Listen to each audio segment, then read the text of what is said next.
What's up, fuckers, and welcome back to another rebuild here on NBA 2K22 Next Gen. Today, Donovan Mitchell to the New York Knicks. It's a real possibility. These trade rumors have been now going around for a couple days. Donovan Mitchell is apparently not so happy that the Jazz are willing to take calls on him. Obviously, they moved Rudy Gobert. He's now a Minnesota Timberwolf, and it looks like they potentially could be going full rebuild. And I think the Knicks are the most realistic option for Donovan Mitchell. So once we get into this, I'll show you guys the trade package that I went ahead and put together for Donovan Mitchell. Let me just read you guys a couple of things. First, why I believe the Knicks are most likely going to be the team that ends up with him if they do move him. Starting out with the biggest piece of this is somebody from Yosi Goslin. I'm sorry, I'm terrible with names. Knicks, he has a blue check mark, so you know he's verified. Knicks can trade up to 8 first-round picks, 4 of their own and 4 owned by other teams. They should be able to meet Utah's price for Donovan Mitchell with their combination of first-round picks and young players. I think they ultimately do have the best package of young players that they could include for Donovan Mitchell. Other teams that maybe could be kind of included in this include the Miami Heat and potentially the Brooklyn Nets. So I'll give you a few more of my thoughts once we do get into the video about what the trade actually could possibly look like. But real quickly, if you guys are new around here, subscribe to the channel. I'd always appreciate it. And if you guys do want to see any more Donovan Mitchell trades, I'd be happy to do a Miami Heat one, potentially a Brooklyn Nets one. If you guys want to see that, I'm probably not going to do them in order, like 3 videos in a row. That's a lot of Donovan Mitchell. But let me know what you guys want to see down below in the comment section, along with any other rebuilds. Let's get into this. I'll explain more. So before we get into my thoughts on what the trade could look like for all 3 of these possible teams that have been somewhat linked to Donovan Mitchell, I'll show you the one I did here with the Knicks. And again, it's probably not going to be anything close to what it actually ends up being. Maybe close, but you know, it's kind of my interpretation on it. And of course, some things could be wrong. So I'll show you guys this. It actually had to be in 2 different trades, because I can only trade up to 6 different things in one single trade according to 2K. But Donovan Mitchell for Emmanuel Quickly, Obi Toppin, Evan Fournier, Quentin Grimes. I included our first-round pick in 2023 and 2025, and then I included the Mavericks first-round pick in 2023 and a first-round pick in 2027 from the Knicks. I believe the rule stands pat because of the stepping rule that you can't trade your first-round pick in back-to-back years. The second-round pick coming back from the Jazz is basically useless. It's just because I have to get something back, obviously. But yeah, let me explain to you these pieces quickly. I think Quickly, wow, that's funny. Emmanuel Quickly will probably be the main focal point of the deal. I think he's probably the most talented player that the Jazz would get back.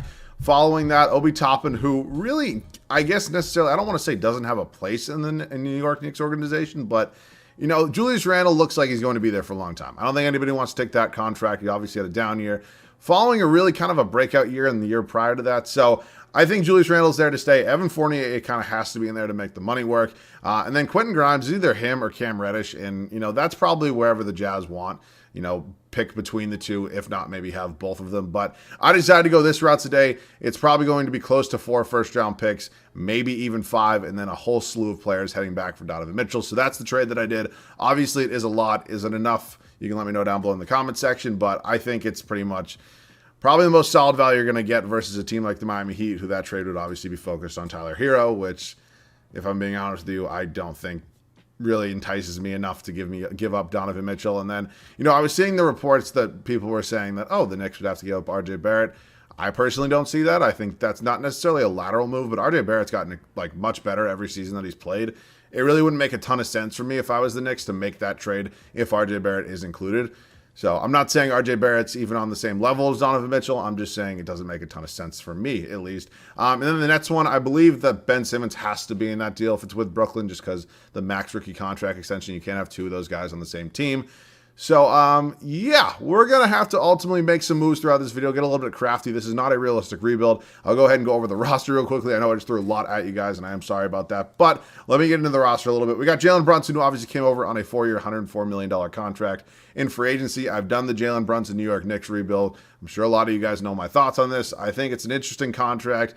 Hopefully it doesn't come back and bite them in the ass. But I think when we kind of look at the way contracts are going in the league, salary cap seems to be going up pretty decent amount every year, at least $10 million. I think it's possible that this could be potentially a good deal. You know, obviously the team has to be good around him, though. I don't think Jalen Brunson's the number 1 option. I don't think he's the number 2 option, especially on a championship team. Derrick Rose, he's still on the older side, probably his final year here. I think somebody like Miles McBride could also possibly be thrown in this deal again. I just kind of grabbed some players and I threw them in the trade. Donovan Mitchell's here. 26 years old, obviously a star in this league, one of the best young players in the league. A little bit undersized for a shooting guard, which kind of makes me go ahead. I don't love shooting guards who aren't great on defense, but, you know, Donovan Mitchell's still a transcendent player. He's a very good player. he's hopefully going to be our number one option throughout the entirety of this video. Mr. RJ Barrett, who, as I mentioned, gets better every single year. Cam Reddish is here. He could be in the deal if it's either him or Quentin Grimes or both. I'm sorry. I just kept Cam Reddish on the team. Honestly, I don't know who the Jazz would have more interest in, if I'm being honest. Julius Randle, who had a really good 2021 season, fell off a little bit in 2022. Hopefully a bounce back year. We also have Admiral Schofield here, who I don't even think. I think he was just one of the auto-generated players that 2K signed for me. Mitchell Robinson signed a 4-year, $60 million extension with the New York Knicks. I thought that was great value for both sides. He was obviously a second-round pick, I believe, correct? Yes. And he was like the first Knicks player drafted in a long, long time to actually get a second contract from them. That's pretty crazy. I found that a really mind-blowing statistic. Then Isaiah Hartenstein as well also signed a 2-year, $16 million extension. I think he's an underrated player in today's league. So it's going to be a 9-man rotation. Unfortunately, somebody like Admiral Schofield is going to be getting minutes. But, other than that, I think this team's in a good spot. I think we're definitely a playoff contender right now. We're not necessarily a championship contender, but for year number one, it's not a bad spot to start out. I'll see you guys at the rotation. So here's how it's going to look for the first season here in New York. This team has obviously gotten a lot better, in my opinion. I think they got better throughout free agency. I mean, obviously, Jalen Brunson came in on a really large contract extension. Personally, I probably don't think he's one of the top 14, 15 point guards in the league, but that's up for your interpretation. I think he benefited a lot from playing next to Luka, but not saying he's a bad player. Obviously, they added his dad to the coaching staff. It was kind of a match made in heaven. Knicks really needed a point guard. They got one. So Jalen Brunson, New York Knicks, going to be our starting point guard, followed by Donovan Mitchell, RJ Barrett, Julius Randle, and Mitchell Robinson. I also want to make 100% things clear. This is not a Jalen Brunson rebuild or anything like that. If I trade him, I trade him. Same can be said with Robinson or Randall. Barrett's not going anywhere, but yeah, he's in that conversation as well. This is a Donovan Mitchell rebuild, and throughout my rebuilds that I do with a certain player, they have to be here the entire time, and they are the only one. So just making that clear before we get into any trades in the offseason. Derrick Rose is going to be the sixth man for this team. Obviously, his best years are behind him. He can still be contributive off the bench. Cameron Reddish, who has been bounced around from, I think, Atlanta just to New York. Yeah, that's what I thought. I don't think the Knicks really use him very well. I think the Jazz could honestly maybe do something with him if they go full rebuild mode, but I don't know. I kept him today. My bad. Isaiah Hartenstein, our backup center, 15 minutes tonight. Then I'm playing Admiral Schofield. I don't even think he's on this team. He was just probably one of the auto-generated pieces. So I would probably have to go ahead and find a new backup 4 in the offseason. I was going to have to do that anyways. It sucks I couldn't get Miles McBride some minutes, but maybe after Derrick Rose is gone, I can find those minutes. But this has been a long enough intro. I haven't even done anything. I'll see you guys at the end of year number one. First season comes to an end here in New York. We are the 4th seed here in the Eastern Conference. It's official. The Knicks are somewhat relevant again after a long, long period of them being not so relevant. Luka MVP, I know, shocker. 6th in the power ranking as well. Chet Holmgren, your rookie of the year in OKC. Trae Young, 6th man, because this game could not figure out how to start him and both DeJounte. Jonathan Isaac, defensive player of the year. Hell of a defensive player, if he can stay healthy. Nick Claxton, most improved. Nate McMillan, coach of the year. They are pretty good there in Atlanta. All right, check on the standings. We go 50-32. Not a bad first record. Real quickly, something I actually want to run through. I'm going to run through the Eastern Conference without Donovan Mitchell and with Donovan Mitchell to see if I think these teams are better than the Knicks with or without Donovan Mitchell. The Atlanta Hawks with Donovan Mitchell. Of course, it's depending on what the trade's looking like too, so that's really hard to kind of pinpoint right now. And of course, free agency and trades are also not over. So Hawks, that's 50-50. If they had Donovan Mitchell, I think it's really depending what the trade looks like. Without him, I'd say the Hawks are better. Celtics are pretty much better with or without. Heat, better with or without. Cavs, I think the Cavs are probably better without Donovan Mitchell. With Donovan Mitchell, might give the Knicks the edge. Bucks, definitely better. Nets, who knows what they're going to look like with KD and Kyrie. They're obviously better. Raptors, I think I'll probably still take the Raptors without Donovan Mitchell. With Donovan Mitchell, I might give the Knicks the edge. 76ers, I think, are probably better with or without. Maybe it's a little bit closer with Donovan Mitchell, but definitely without. And then I'm just talking mostly playoff teams here, so everybody else is pretty much free to go. But yeah, just some quick thoughts on if Donovan Mitchell was to end up a New York Knick. He obviously led us in scoring. 4 rebounds a game, 5.5 assists, really impressive. Julius Randle had a really good bounce back year, so maybe that trade value is up. RJ Barrett, Jalen Brunson doing his thing. Derrick Rose, Cam Reddish, Mitchell Robinson, Hartenstein, Admiral Schofield as well. Good God. Rebounds was Robinson. Assists was Brunson. Okay, so we are in the playoffs here. We do have Cleveland in the first round. Let's check out their squad. See how they're looking. Darius Garland, Isaac Okoro, Larry Marketing, Evan Mobley, Jared Allen. I'll be interested to see where Colin Sexton ends up. I know the rumors have kind of floated around that maybe the Jazz are actually interested in him and a Mike Conley little swap. I personally maybe don't get that one for Cleveland. I think that, obviously Sexton maybe can flourish somewhere else with a bigger role, but I don't know if necessarily Mike Conley's the answer for that, but yeah, teams are doing some weird things these days. We're currently down 3-1, and we lose in 5. Let's check out some playoff stats, because that was obviously not the first round that I was really hoping for. Donovan Mitchell balled out, Randall balled out, RJ was solid, Jalen Brunson, my God, dude. Yeah, I'm happy that I led this video off by saying this is not a realistic rebuild, and there's a high possibility that I trade him. The Memphis Grizzlies go on to win the finals, and holy shit, Jaren Jackson Jr. balled out. He wins finals MVP. I know he's going to be injured for the start of the 2022-2023 season.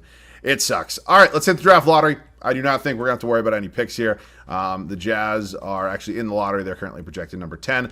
We can sim it real quick. The Spurs end up with the number 1 overall picks. Look like they're going to get Chet Holmgren. Victor Wembanyama, who they're kind of looks like they're tanking for right now. We'll hit staff signing. I think Tom Thibodeau is an idiot, and I think he's a horrible head coach, just being blunt with you. I'll get Stauffer, who I know is a good head coach. We will now hit the draft, where we obviously do not have our own first-round pick. I doubt that. Yeah, we got 2 seconds. That Jazz pick I traded for was way later than... Yeah, this was the Jazz pick I traded for. I have no idea where this pick from the Jazz comes from. But I'll draft somebody with number 11, and I'll use this. It's not that big of a deal. A lot of you guys have been asking me to go ahead, maybe use some later second-round picks and maybe some early second-round picks. So I can do it real quick. Victor goes 1. Amani Bates, who I do not think is going to be a top prospect. He kind of fell off the face of the earth. Christian Koloko, not bad backup center depth. I mean, we obviously have Hartenstein backing up Mitchell Robinson, but I'll take him. I've heard the name before, so can't be that bad. He's a 72 overall. Not horrible for a second-round pick. Could be in a trade as well. This is not a realistic rebuild, so I'm going to bring back everybody, and we're going to find some trades. Qualifying offers, Admiral Schofield, no. Cameron Reddish can probably get that qualifying. I'm not trying to give him a ton more money than that, though. And then RJ Barrett's definitely going to get that, as I do want to extend him. So we enter free agency. Money's not really on our side right now. I don't really think we're going to be making a big splash now. Imagine I had LeBron to this team.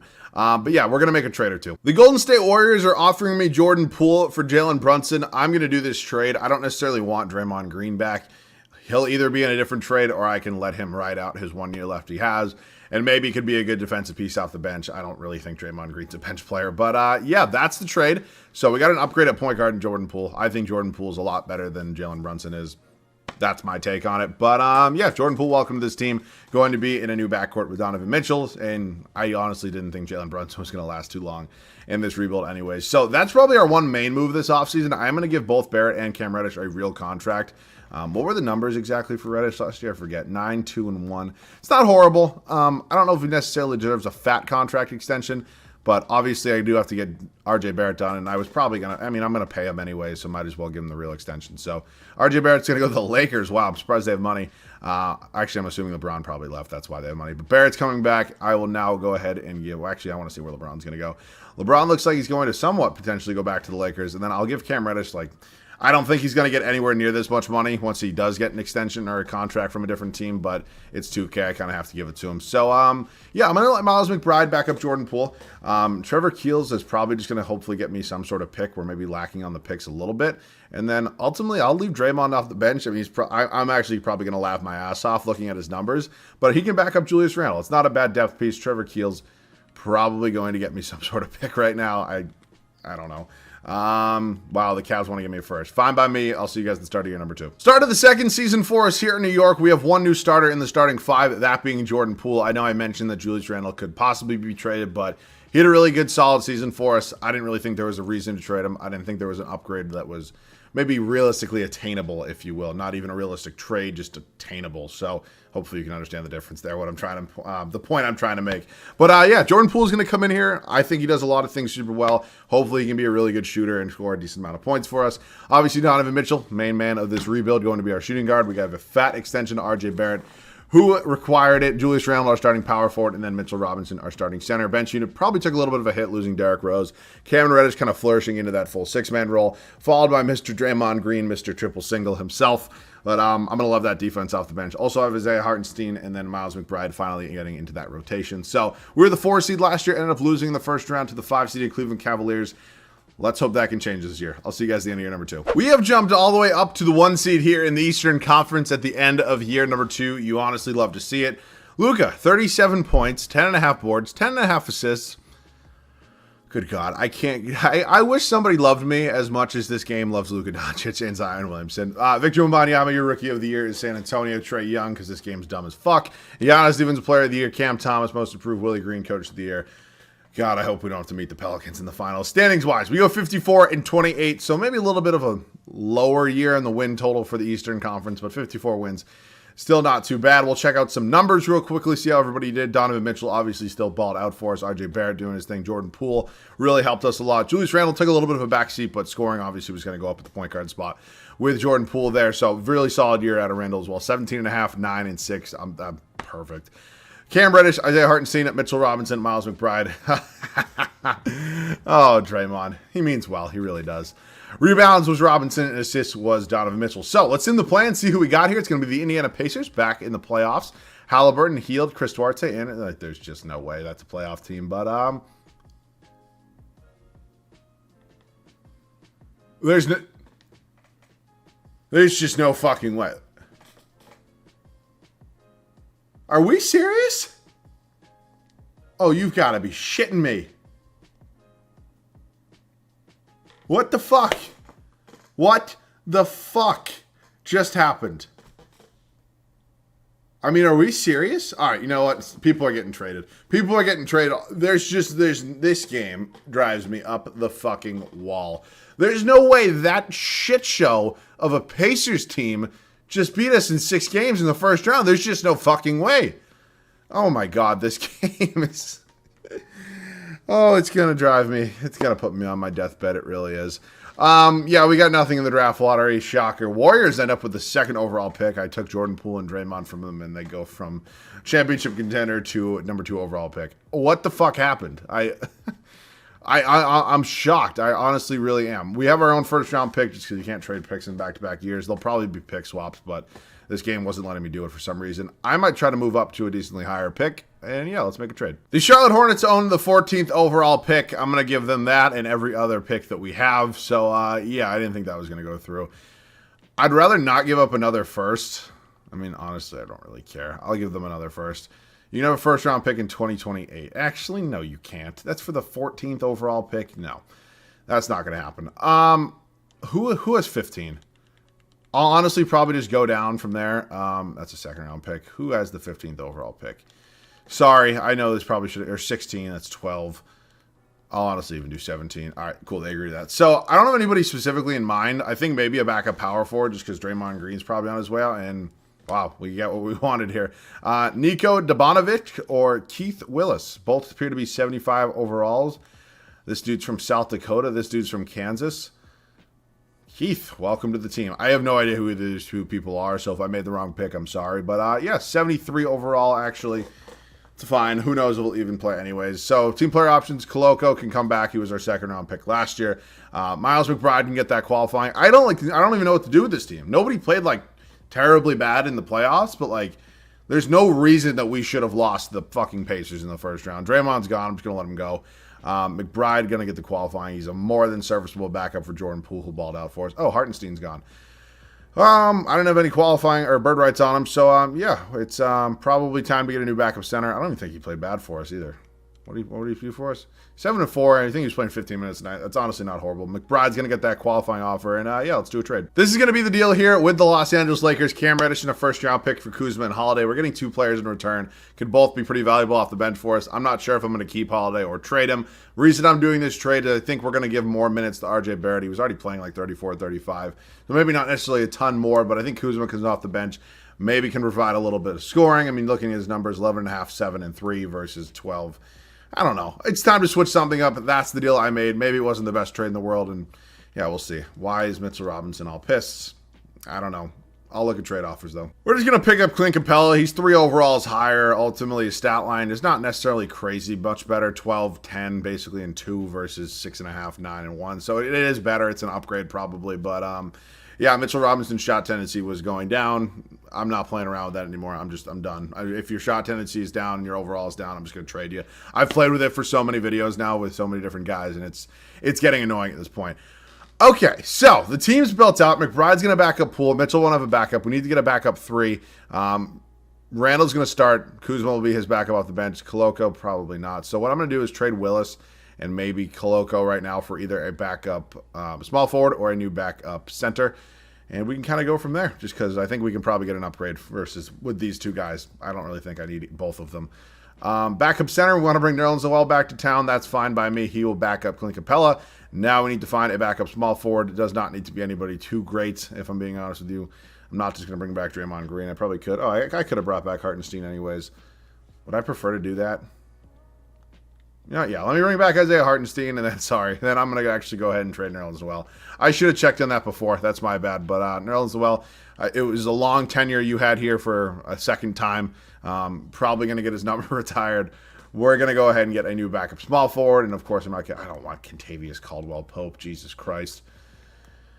Oh, wow. Justice Winslow has been balling out. All right. I kind of fucked that one up. Maybe I'm going to take Kendrick Nunn. I think that trade value actually might be a little bit higher. So I'm going to take Kendrick Nunn, and then I'm going to try to trade him. Maybe that'll be a little bit higher. Sorry, I know I'm all over the place right now. But, yeah, I'm still thrown off by that playoff loss last year. I really am. How tall is Jalen Johnson? 6'8". I don't know if he's necessarily the guy we need. Cedi Osman. All right, cool. We're done. I'll see you guys at the start of year number 3. Third and final season for us here in New York. We are obviously coming off a horrendous playoff loss last year. We've made one change to the starting 5. That wasn't necessarily because I wanted to. His shot tendency was going down, which means his overall is going down. I don't know why all of a sudden that's becoming a thing in 2K. I'm done dealing with it. There's no way every time that happens I'm going to go and edit somebody's overall and his shot tendency. I'm just not going to do it. I'm sorry. I love this game and I like making videos, but I'm not spending that much time. I'm just not doing it, so he gets traded. Jordan Poole, Donovan Mitchell, RJ Barrett, Julius Randle, and Clint Capella, the starting 5 here for year number 3. Bench unit, Kyle Kuzma, Cedi Osman, Isaiah Hartenstein, and Miles McBride is the bench. Not the best bench in the world. Hopefully Kuzma can kind of lead us to the promised land, the walking lesbian, if you will. And then Cedi Osman's going to hopefully be a decent shooter, decent backup, and then decent backup point guard. I'll see you guys at the end of the third and final year. Anybody else shocked Luka won another MVP award? I know, it's really breathtaking stuff that 2K is doing here. We're the 1 seed once again. We haven't even won a playoff series. I don't really care what seed we are. We got to win a finals now. Mikey Williams, your rookie of the year. So 2 back-to-back high overall picks in San Antonio. I don't know why I thought Mikey Williams won 1. Brickleberry Simmons, 6th man of the year in Brooklyn. Rudy Gobert, defensive player of the year now in Minnesota. Scoot Henderson, most improved. I've actually seen him win an MVP before. Mike Stafford. We go 63-19. Again, don't care. Really focused on the playoffs right now, but 63 wins. I am proud of that. All right. Mitchell led us in scoring, followed by Barrett, Julius Randle, another solid year. Jordan Poole, Clint Capella, Kyle Kuzma, Cedi Osman, Hartenstein, McBride. Looks like we got Will Barton down there as well. Rebounds was Capella, and assists was Randle. All right, first round, we got the Brooklyn Nets. How the fuck? I swear, man. I really do. Are we not going to get out of the first round in today's video? No, it looks like we are. Don't do this to me. Cool. We get out of the first round. That might have been a record. Like if we didn't get out of the first round in a 3-year rebuild, that probably would have been a record for me. Trae Young, Kevin Huerter, DeAndre Hunter, John Collins, Onyeka Okongwu. Trae Young is notorious for just owning the New York Knicks. So hopefully we can get the better of him this time. We're down 2-1. We're down 3. Really? It must be the Knicks, man. I thought we made a good team. I probably could have done it better. I know the Pistons are good, but the fact that they won a finals before us after adding Donovan Mitchell, and I don't really know. Good God, man. Good God. I thought this was a good team. Maybe the Knicks are just cursed forever. I'm sorry, Knicks fans. Yeah. Good fucking Lord. Wow, that took a lot out of me. That was painful. Let me know your thoughts on Donovan Mitchell potentially getting traded either to the Knicks, the Heat, potentially the Brooklyn Nets. I don't really see that one, though. But, yeah, I think it'll be interesting if he does get moved. He goes from Utah to potentially any 3 of those teams are really big market teams. So it'd be a change of pace and a change of scenery for Donovan Mitchell. And I don't really know what their plan is there in Utah if they're going to keep him. I don't think you can put pieces around him, at least within the next couple of years, to really make yourself a championship contender. So I'd probably try to sell high on him, but that's just me. It's obviously much easier said than done. Let me know your thoughts on everything down below in the comment section, along with any other video ideas you want to see. I'm sorry this rebuild was painful. I didn't even make a conference finals. That might be a record. I don't think that's happened in a long time, but it is the Knicks at the end of the day. So that wraps this one up. As always, thank you guys so much for watching. I love you guys. I'll catch you guys all in the next one.